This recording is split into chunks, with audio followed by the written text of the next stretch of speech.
St. Louis, sometime Mount Arbor had started selling Famous Bar, and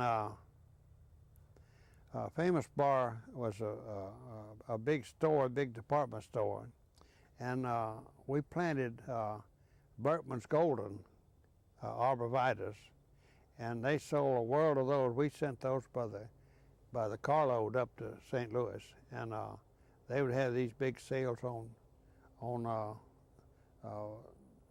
Berkman's Golden.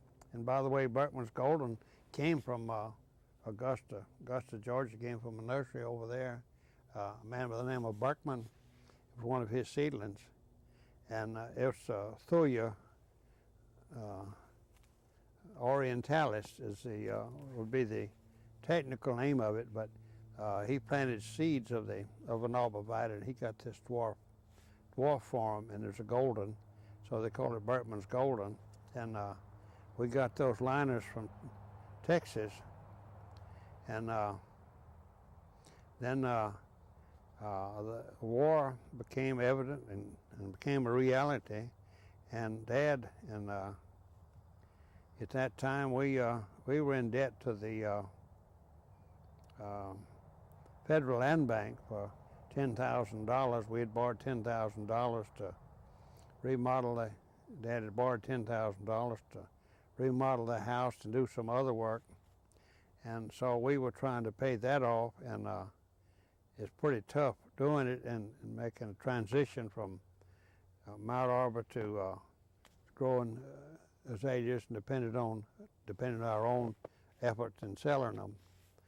And but we were working on that. Steve was into that, and I was working, still had the Mount Arbor part of it, and then the war came, and of course Steve and we had to go, and Bill had to go.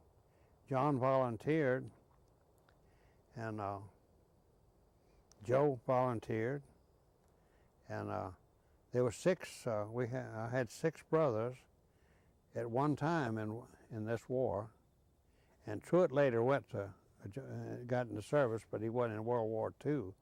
But I believe at one time I had six brothers in this World War II, and I didn't go because I was married and had a child on the way, and Truett was too young.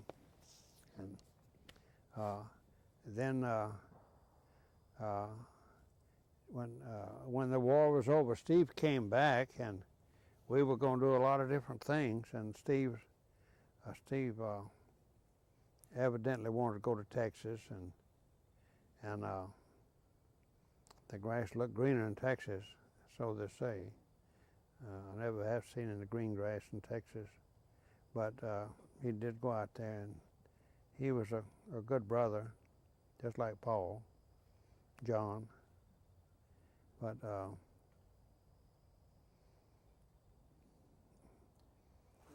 back up just a little bit and tell me what it was like around your house with nine children. What was it like around the house with nine children? Well, it was bedlam, I would think now, but then it was just like ant bed. There were 8 boys upstairs in that one room, and we had 4 beds, and Truett slept with me, and Paul slept with Steve. And let me see how we had it organized. I don't know. And I don't know who Bill slept with. John slept together, I guess, and Harold and Joe. I'm not sure how that was. There were 4 beds up there. Had a lot more windows up there than we do now, because it wasn't heated. There was no way to heat it in the wintertime. And we had a fireplace downstairs, and we had a cook stove to begin with, just a wooden stove in it, just for wood. And it was my job to build a fire in the morning and get to be sure we had kindling for the fireplace and the cook stove. And my mother, you can imagine how many biscuits or how many whatever. But of course it was mostly oatmeal, for breakfast or grits for breakfast because some of us had to go milk cows, and and we had somebody on the nursery that would kill the hogs, and we had a smokehouse and out in the back, and if you can visualize this, we had a man who was real cold. We had a man by the name of Waltman who would kill a steer and put it up on a wagon, skin it and put it up on a wagon and put a sheet under it and come around and cut off whatever piece you liked. And and some of the meat was so tough. The gravy was tough. But that's the best we could do unless we went to town to the market. Now, we did like fish, and Dad kept us supplied in fish whenever he had a chance, and he never failed to go fishing if it was any possible chance. He loved to fish, and so we didn't go hungry. We didn't have all the clothes we'd like to have had, but we didn't go hungry because there was always something there to eat. And our mother was a real kind, generous lady that tried to do something for somebody in the community. I know she was partly responsible for the first full-time pastor we had at the Little Baptist Church, and she was responsible for the building they lived in, and